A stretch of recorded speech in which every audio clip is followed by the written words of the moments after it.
in many ways, I think corporates are not the logical partners for startups and scale-ups. And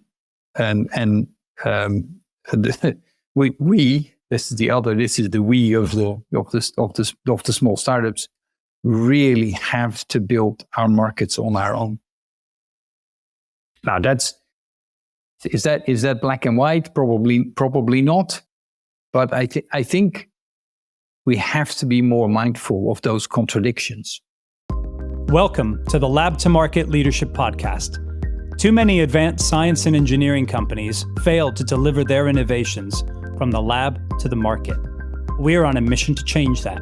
My name is Chris Reichhelm, and I'm the founder and CEO of Deep Tech Leaders. Each week, we speak with some of the world's leading entrepreneurs, investors, corporates, and policymakers about what it takes to succeed on the lab to market journey. Join us. There are so many wonderful chemistry and chemical engineering related initiatives and startups in the market today. Everything from the tackling of decarbonization to the development of novel plastic and plastic material to energy storage and battery technology. All of it involves chemistry, and there are wonderful innovations taking place. However, so few of these companies successfully navigate their way from lab to market. And as we've done on this show a number of times, I want to find out why. We want to understand why. Today, helping me with that challenge is a guy named Peter Nieuwenhuizen. Peter is an impressive chemicals executive. He was CTO of AkzoNobel, one of the world's largest chemicals companies. He was also CTO of Enerkem, one of the world's most well-funded chemical engineering companies based in Canada. And he was instrumental in the setting up of one of Europe's leading bioeconomy funds, a 300 million fund, looking at sustainable chemistry, amongst other things. And today, Peter sits on the boards of numerous chemistry and chemical engineering companies. I want to talk with him about how he sees the history of this space, the development of it. Where are the challenges? What are we doing right? And what do we still have to get better at in order to bring more of these companies from lab to market? This is going to be a great session. I hope you enjoy. Let's get into it. Peter Nieuwenhuizen, thank you so much for joining me. Thank you, Chris. Very well said. My last name there. As you know, I've been rehearsing it. Peter, you've got a really unique and holistic perspective, I think, on the chemistry and chemical engineering industry. You've worked successfully at very senior levels, CTO level, within large chemistry groups like AkzoNobel. You've been part of some of the best funded chemistry and chemical engineering startups, again as CTO. I'm thinking of Enerkem in particular. You've had a hand in, a foundational hand in setting up one of the largest bioeconomy funds in Europe. And of course, you continue to participate by serving on the boards of young, advanced chemistry and chemical engineering companies. And so I'm very keen to have this conversation with you today, and in particular, Peter, to get your view on how you see the development of novel chemistry and chemical engineering companies in Europe and around the world. Are we doing well? Are we not doing well? What's your view? Mm-hmm. Yes. Well, thanks for a summary of my career. I feel very flattered to have been invited. This is a super important and good question. How are we doing? Or not in the last place, because it is so important that we see a transition in the chemical industry from, what of course has been chiefly a fossil industry, almost an appendix of the petrochemical industry, to something for which it definitely has the capability, something that supports a circular economy. That's ultimately the transition that we have to make. I think the past few years have been tough. I've had the let's say the pleasure, maybe even the honor, to work very closely with what I think is a very promising startup called bioeconomy here in the Netherlands. So it intends to produce BTX, benzene, toluene, and xylene, from plastic waste and biomass, hence the bio. We closed that funding round for 80 million euros last July. And to me, that moment more or less felt like the bottom of a period of stagnation, more widely, not just in the chemical industry, but certainly also for chemical startups and scale-ups. And there's a little bit of a difference. We have to later talk about that between startups and scale-ups. So it's been difficult. I think we also have grown up as investors, supporters, facilitators of chemistry and chemical engineering startups and scale-ups. We've got to maybe a bit more cynical, certainly more wanting to double check our due diligences before jumping into a big story. There have been some big failures. Does that change the need for change? No, it doesn't.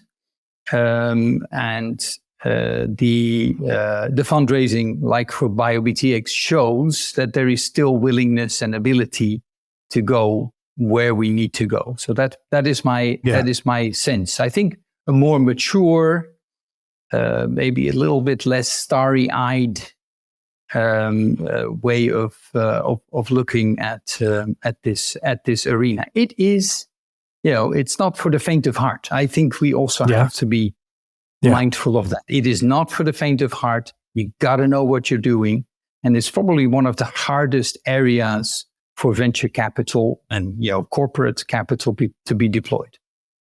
Why is it so difficult? Where do you think the real difficulty lies here? So I think this is the old-fashioned Porter's 5 forces model. There are very significant barriers of entry. And in fact, the barriers of entry into the chemical industry have probably gotten higher in the last 15 to 20 years.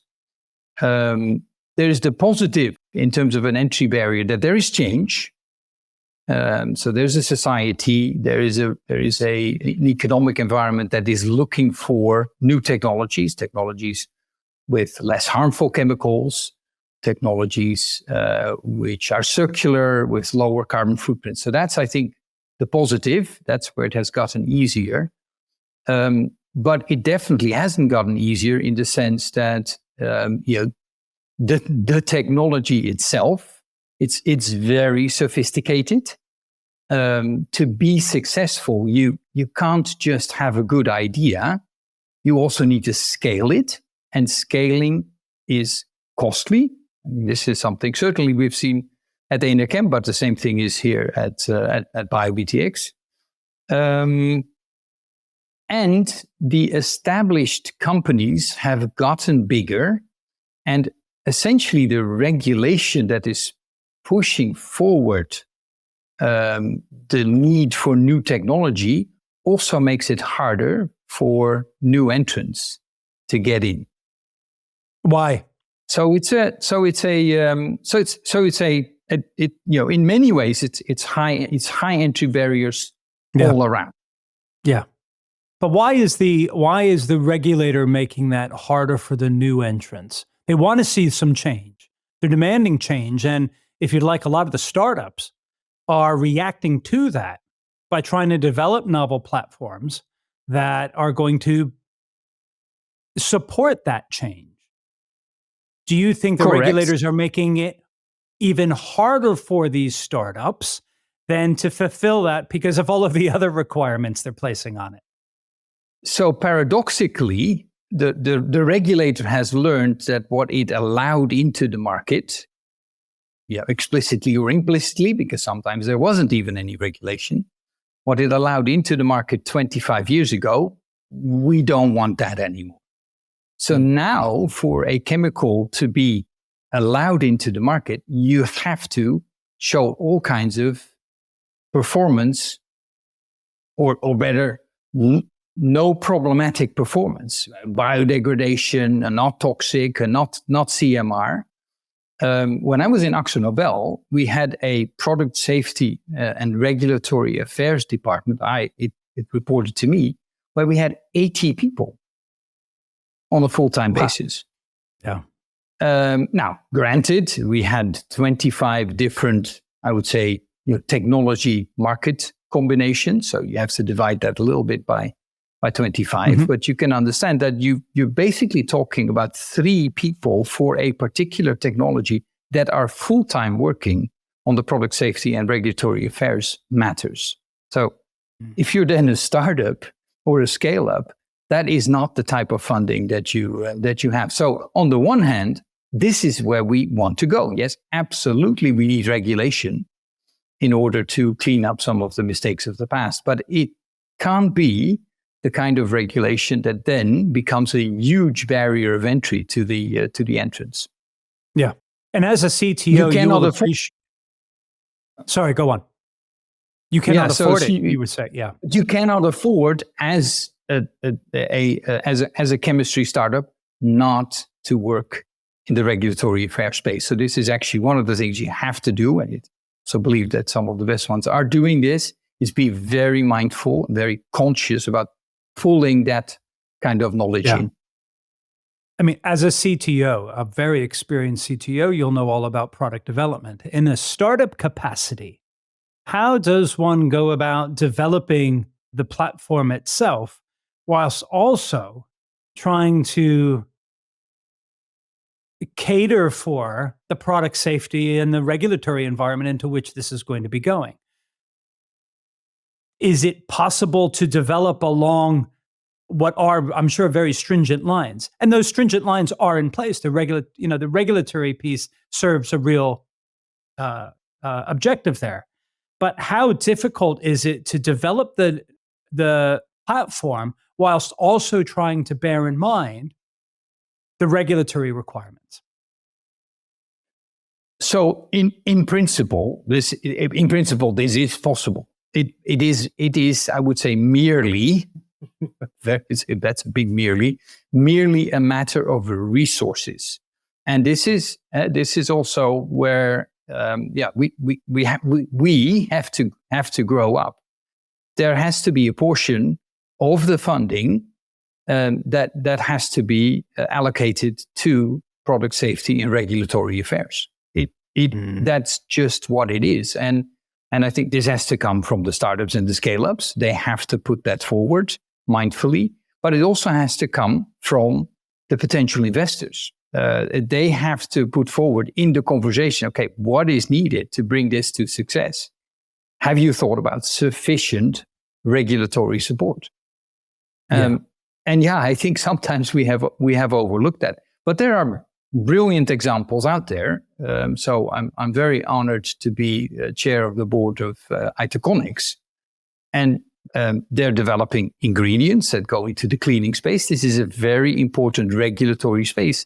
And they just do a brilliant job in making sure they have the support and they take the time, because it's not just about having people doing the right work. You also have to give it time. And of course, time is simply cash out. It means that until you have an approval, you cannot sell this material, or at least you cannot sell it in that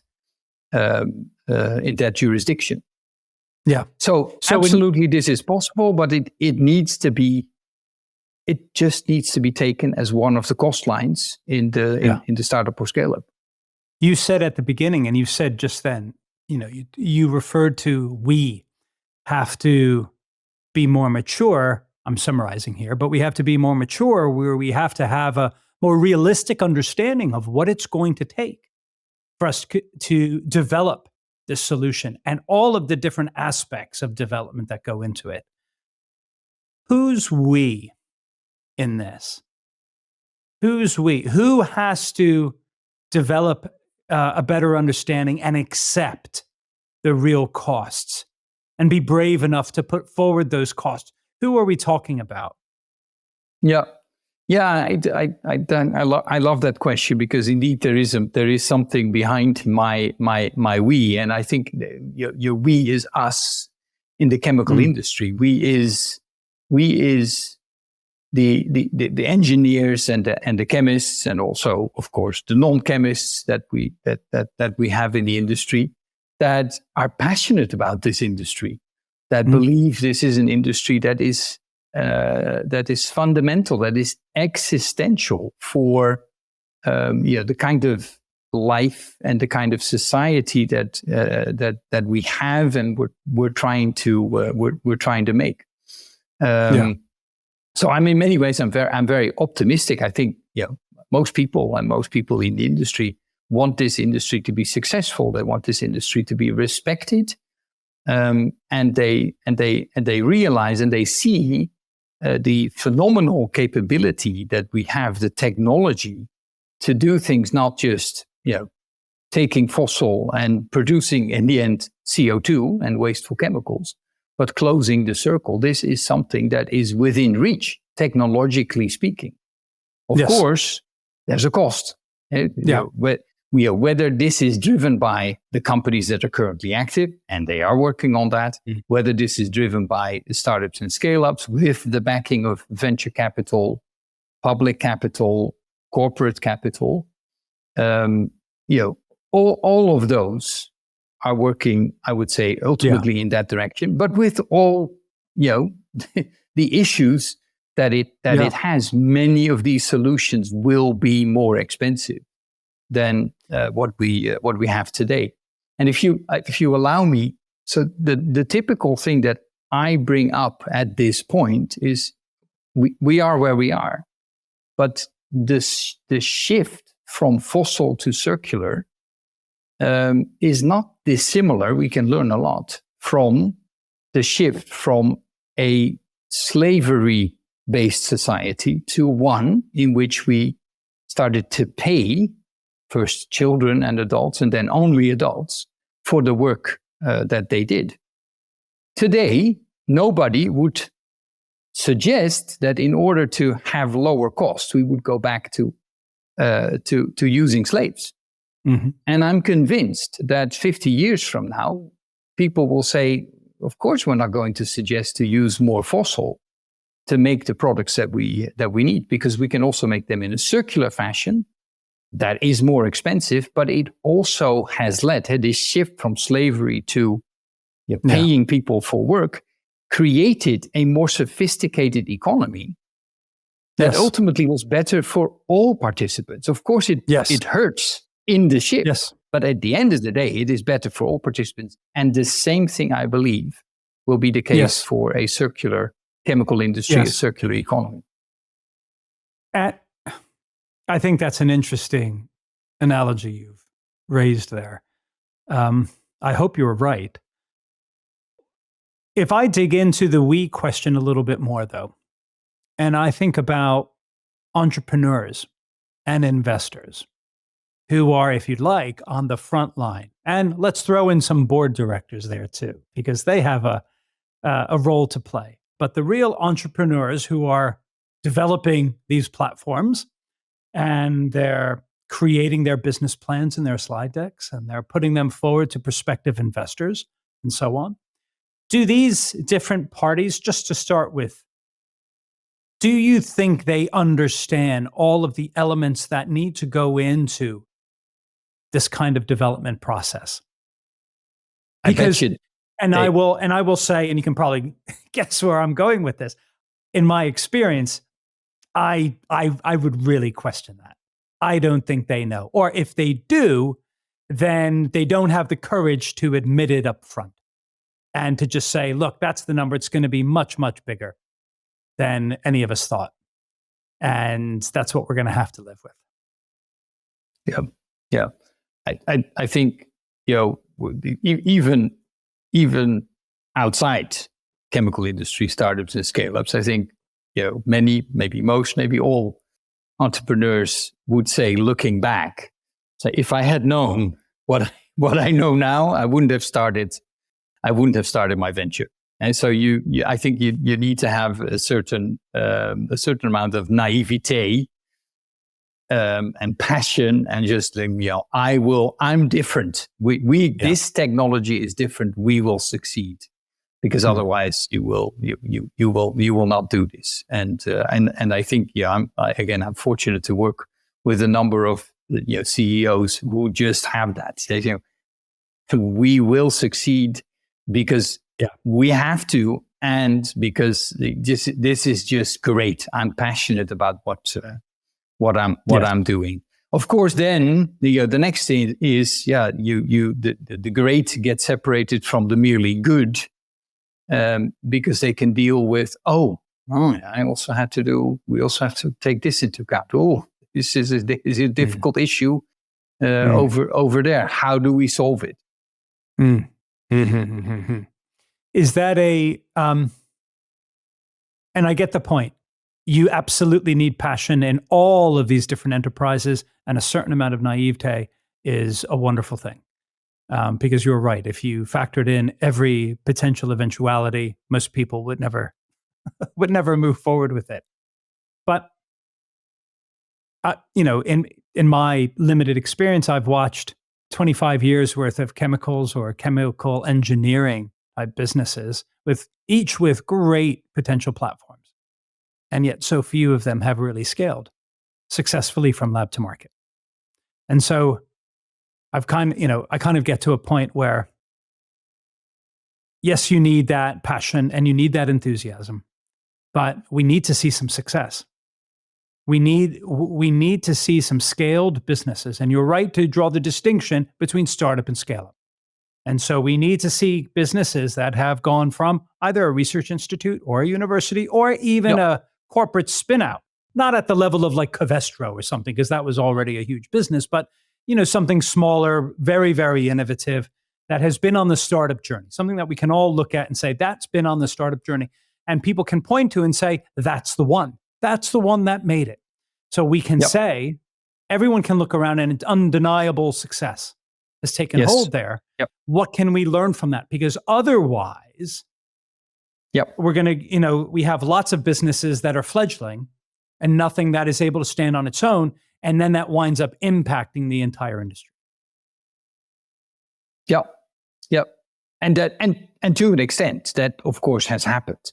This is where maybe the skepticism has come in, and where people say, okay, we gotta triple diligence this before we go. I see that in the space. That's skepticism. And do you think the people around the board table, the investors, and maybe even some of the board directors, I know you will understand it because of your incredible background. Do enough investors understand it? Do they understand what it takes to scale something from lab to market in these industries? Do you think? Yeah. So I'm I don't want to get you in hot water. No. And I'm dualistic here, because the same is valid for investors. If you're not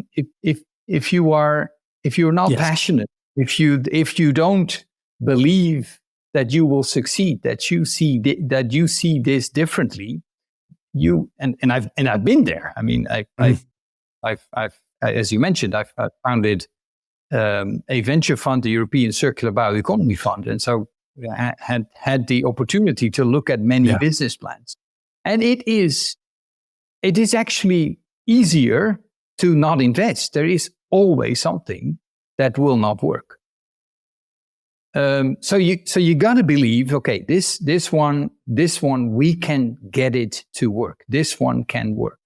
So on the one hand, there is that you've got to have that sort of faith in this one will be 10x.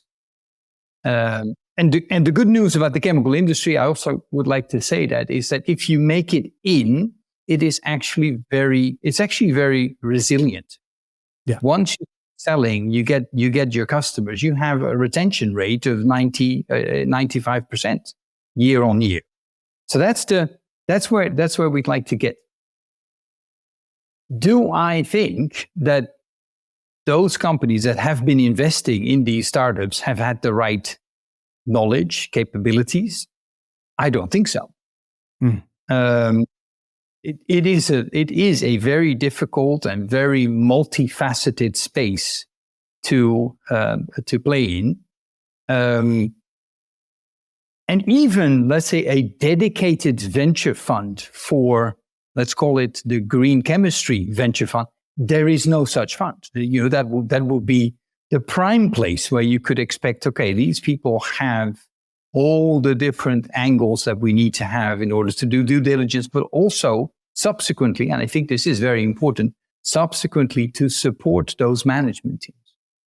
So Yes. as I said, I'm dualistic. I think to an extent, you have to.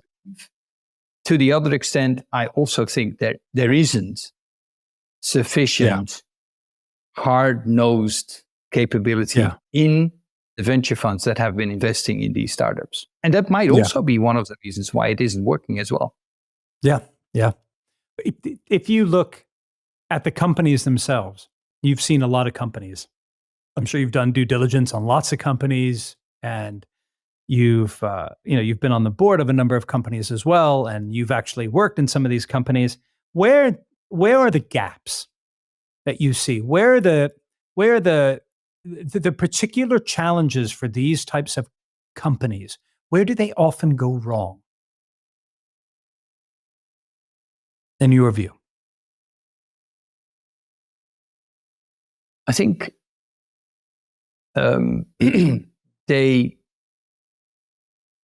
I think two areas particular. So one is application know-how, and the other would be scaling, engineering, production know-how. Applications, this is one of the intriguing things. You say it's the chemical industry. That's a single word, but there is no chemical industry. There is 2,000, maybe 20,000 chemicals industry, which do all these different things. And then all those chemicals are applied in different application areas. And even when I was 15 years in AkzoNobel, I would learn, we got this business here, we're selling 15 million worth of surfactants into asphalt. To what? We're selling this into asphalt to make roads.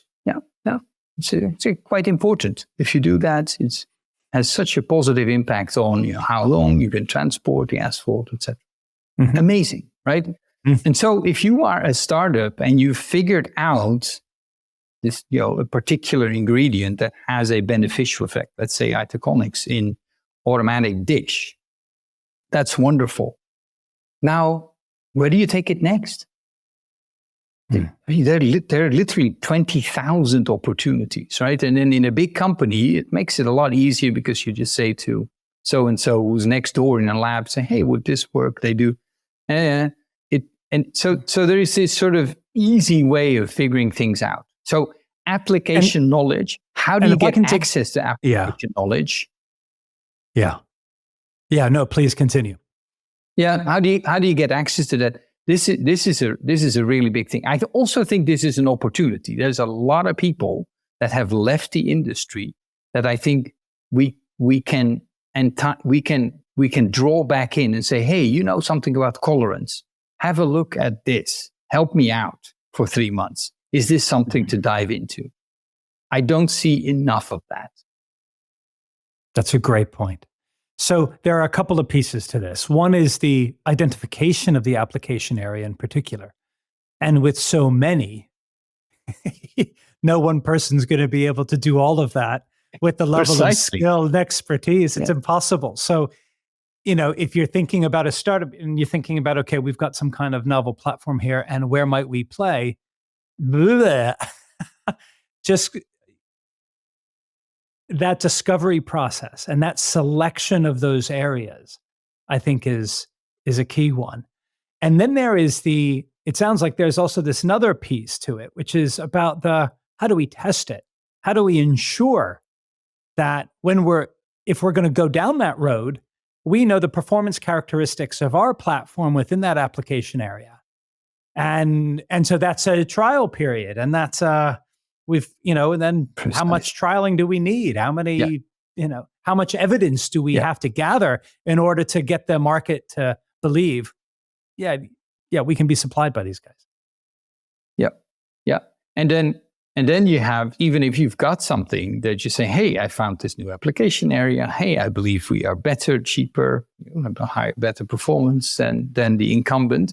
Then there is also the situation that somebody says, okay, so I can see it works, but how does this evolve over the long term?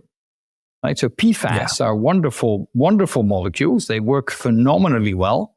But as we learn over the long term, it actually ends up in the environment and it doesn't break down. Nobody wants to. That is the regrettable substitution. So if it isn't, really necessary to make a change and there isn't really an upside, a lot of companies, chemical companies, their customers are reluctant to make a change. And then you come to, okay, you make a change if there's a burning platform. If you're in the car industry, the burning platform is around CO2 and it affects every car company. And electric is the solution. If you have a concern about, let me say, monochloroacetic acid, people don't even know monochloroacetic acid exists. If you get it on the radar screen of NGOs and of politicians, wonderful. Now you've dealt with MCA, 19,999 other chemicals to go. Same process. So, tough stuff. And the burning platforms, I mean, you alluded to the car industry and the CO2 piece. That's really, the burning platform is regulatory. There's legislation. Unless you start dealing with this, we're going to start slapping penalties on you. Yes. And that seems, and we're seeing that with PFAS as well. And so now the European Union is banning PFAS, a certain number of PFAS every year over the next, 3 or 4 years until ultimately many of them are going to be banned. And there are a lot of PFAS out there. But that's the burning platform. We need to filter them out, or we need to start making materials that don't contain any PFAS. We need to do all of these different things. But the burning platform becomes legal. It becomes a regulatory change. And that's what seems to get the chemicals industries to move faster than anything. Yes, exactly. And the other driver has, of course, been, and that's a driver that also worked for the big corporates. Of course, the big corporates know if you have a green feature in your products, and it is just as expensive or cheaper, then it will go. And of course, it will take off. It will take off in the market. It will be successful. And so my work in AkzoNobel has been about, okay, can we find the green alternatives that are not twice or sometimes even just 10% as expensive, more expensive, because the ones that are same price and green, we will be able to bring it to the market. And a lot of those substitutions actually have happened over time. So part of the story of hey, why aren't we seeing great startup companies is also obscured by the fact that actually the industry, to its credit, has also brought green alternatives into the market. Yes. So the industry is greener now than it was 20 years ago. Yes, and it was. That's right. We're not seeing a Tesla, for example. And you may wonder whether that is actually to be expected, whether that is the nature of change in the industry, and if it's not more like, okay, there's a startup company, it will make some progress, and then it gets either acquired or emulated by, if it is successful, by one of the larger players. Yeah. So the application area is one key area, and you mentioned this idea of using. So I'm thinking of for startups. I'm an entrepreneur. I've got a chemistry startup, and I'm trying to determine where we should be focusing in terms of application area. There are going to be lots of different areas for us to select from. You actually mentioned what I think is a very good idea, this idea of recruiting people, former experts from different areas of the chemicals industry, to come in and do a piece of work to evaluate and provide advice and guidance on likely success within a particular industry. Do you, and I know that a number of investors try to do that. They try to build up a bank of these experts that come in from time to time. Yep. Is that what you recommend? Are there other ways? Are there other ideas you'd have that can help entrepreneurs in that way? I think this is definitely one. We in AkzoNobel, and I'm sure other companies have similar. We called these people the technical marketing managers. Yeah. So they were usually people that had worked in the lab, had a clear sort of commercial sense. I think the reality is, if you have an existing chemical company, there's a lot of selling going on. That is just, we know what we're buying. They know what they're getting, and it's a matter of keeping the contracts, working and the logistics until there is a change. Yeah. Someone said, okay, is there something that we could use for this particular problem? And that would usually be too detailed for the sales manager. And then we would bring in this technical marketing manager who has a bridge function between R&D and between sales. People that bring 25 years of experience, right? You cannot put that even into a bank. And especially if you have as many application areas as we have, I would even say to venture companies, don't start a bank. These are all bespoke. You just, if somebody needs something, let me use the example again for asphalt chemistry. You just got to find, there's maybe just 3 people worldwide know what's going on. You got to find those people. And we've got a great tool. It's called LinkedIn. And that's the work.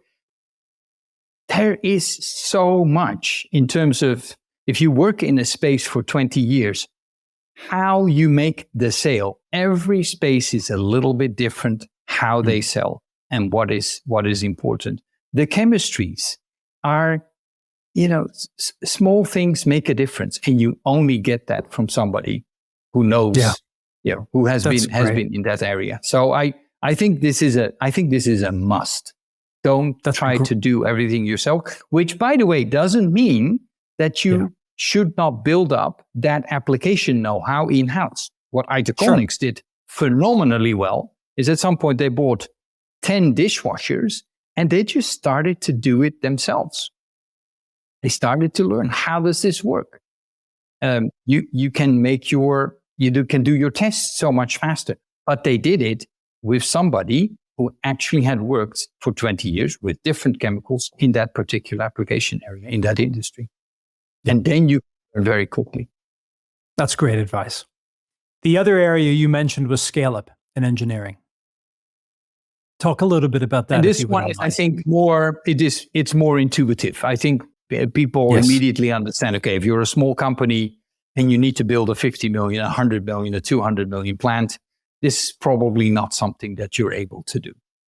Yeah. So I think we all know, by and large, that this is think. But let's drill down into that. Where does it become difficult?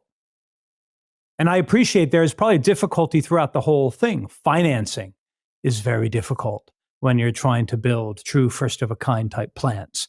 But is there more that's difficult around that? I'm sure there is.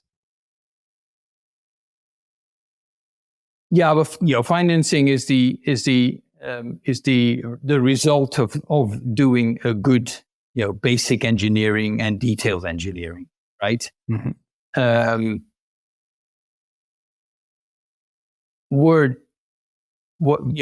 Some of the things that are difficult is we were making a lot of things with oil or gas, and as varied as oil and gas are, they are actually pretty homogeneous.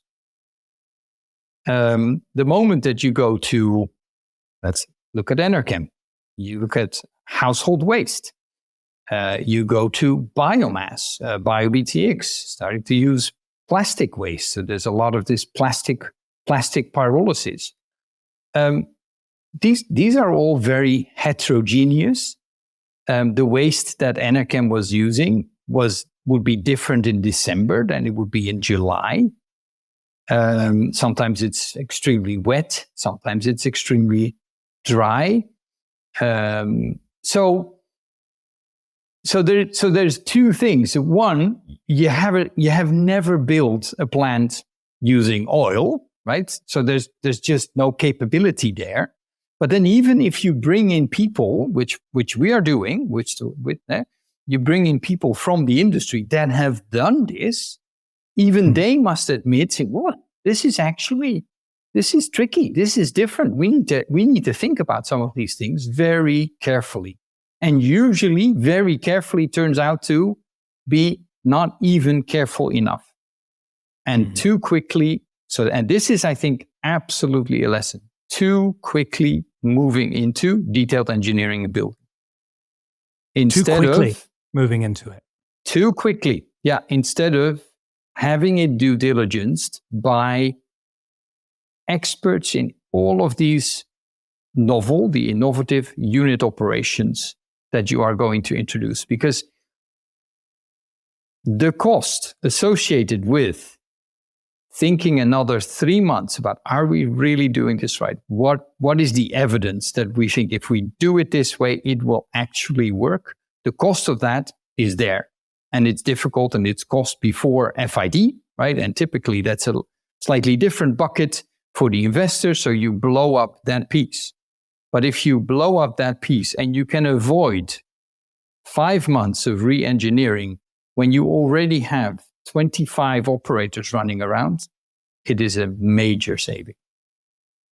So I think it's almost like you can almost not do enough sort of rethinking.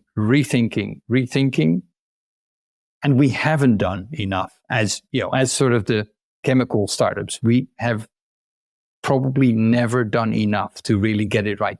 Makes sense because the investors are also impatient and, of course, do not want to spend enough money. But we got to get to the mature situation, and we have that situation, I would say, currently with both Covestro and with Infinity Recycling, a venture fund here based in the Netherlands, who do a very good job at emphasizing, let's not move too fast into FID. Let's check. Let's ask deep experts whether they are confident this can work. And if they're not, let's just check it again. So I think that's, at this piece of scale up, we know it's tough, but I think we're not yet sufficiently accepting how tough it is and what it takes. Yes. We're getting. Do we have? Yeah. Do we have the engineering talent? I would say yes, right? I see the engineering talent, but it comes back to we have to fundamentally believe we need to involve them. There are phenomenal people out there. Again, there is an enormous amount of, I would say, retired, semi-retired people that are fantastic counterparts for, let's say, the young generation of engineers that is typically working in these startups. But it requires, of course, a CEO that says, "This is what I want you to do." Also, to the young folks, right? Of course, they are as passionate and as ambitious as anybody else, because that's why they work in the startup. But he also has to tell them that is fantastic, but you need to mine all the painful knowledge that these people, retired, semi-retired, have acquired over their lifetime, and then we can be successful. Do you see enough of that exchange, or those retired or semi-retired individuals coming into these young startups? Is that something you've seen? I haven't seen very much of that in my experience, or from my vantage point. So I, and of course I'm as guilty as anybody else. Let us be sure. Let us be clear about that. I also hope to believe that something can be done easier and quicker, and it should be properly engineered already. But it certainly is my approach with anybody who asks me to check, double check, triple check, saying, have we brought in enough knowledge? Are we really sure we've done that? Yes. Because people, you literally don't know what somebody is seeing when they see your design for the first time. And I haven't seen a situation where we didn't bring a design to somebody and who didn't come up with, have you thought about this? Because in my experience, this might very well not work. Yeah. Yeah. How, what's your view on the relationship between the corporates and startups, particularly within the broader chemicals industries? Do you see a lot of productive engagement going on? Are corporates looking for, are they looking for cheap acquisitions at some stage? Are they looking to copy what they can? Or are they looking to productively engage with startups? And obviously, there's always the potential of an acquisition. There's a potential of a commercial engagement of some kind. In my experience, there aren't enough of the productive commercial engagements. There are occasionally some acquisitions. But a lot of the time, I think I would say you see some of the companies, some of the startup companies getting strung along by the larger corporates without feeling they're making much progress. Yeah. Yeah, this is a very important and very challenging topic. Unfortunately, and I have the benefit of having been on both sides. Maybe if I describe it best from a corporate perspective, I think it's schizophrenic, and I'll try to explain that. The corporate will appoint and will make it a point to look for innovation. I mean, it's your duty to have a successful company. You have to be always looking around. Okay, where what can happen? Where can we go? And so people like me, get into jobs. So my best job title ever was Director Future Proof Supply Chains. I still think that's phenomenal. How do you future proof your supply chains? That's what you should be doing. And these people are champions, are sponsors of new stuff. And they get a budget. And those are the people that you meet as a startup and a scale-up. Those are the people that you meet, people who are passionate about innovation, about changing, about bringing new technology into the company. So that feels like, okay, we're talking to the right persons here, and they can help us. And they can. The challenge is, suppose a colleague of mine is managing a business that could be disrupted by this new technology that I'm talking about. there's not a lot of gain for that person to start to interact with me, because so many innovations, ideas, they go nowhere, right? So you just continue with your business. But at some point, I'm going to bring in this new technology and say, hey, here is something that can make us better. But actually, this particular business inside Akzo will be greatly affected by it. We may have to depreciate. If it becomes successful, we may have to write off 1 or 2 plants. And so, unfortunately, what I have experienced is that at some point, when you've worked with somebody for 3 years, you've of course communicated this, but at some point it becomes real. And then people start to pay attention and say, hey, wait a minute, is this a good idea? Is this actually, if you would bring this technology in here or into the world, is this good for our business?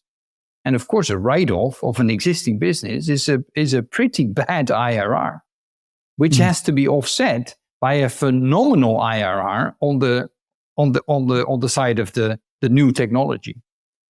And that is a calculation that you cannot easily make. Also becomes emotional. So what the way I'm saying the schizophrenic is like the corporate wants these new businesses, but as soon as they become potentially successful, it starts to realize that this will hurt the corporate in some way, shape, or form. Yeah. And that's why you see very often after some time, you see a disengagement, and the scale-up startup feels strung out. It feels it's been, the corporates have just been taking information and not giving something back, because there is that inherent conflict. In many ways, I think corporates are not the logical partners for startups and scale-ups. And this is the we of the small startups, really have to build our markets on our own. Yeah. Now is that black and white? Probably not. But I think we have to be more mindful of those contradictions. Absolutely. That's very wise. I think that's very wise and but painful. So it's a painful realization. It is. Well. Peter, I have enjoyed this thoroughly. Thank you so much. I could keep talking and keep asking you questions and getting your views, but I know we need to wrap up. So let me thank you so much for taking this time with me. Thank you. And with us, and sharing the benefit of your insight and wisdom. I'm sure our listeners are going to love this, as I have. So thank you so much for your time. Thank you very much, Chris. It's been great to be here, and I really want to compliment you on having this. I don't know what to call it, but this way of talking about such fundamental and fundamentally important aspects of our industry. It's important. It's important. Thank you. You've been listening to the Lab to Market Leadership Podcast, brought to you by Deep Tech Leaders. This podcast has been produced by Bauhaus. You can find out more about us on LinkedIn, Spotify, Apple, or wherever you get your podcasts.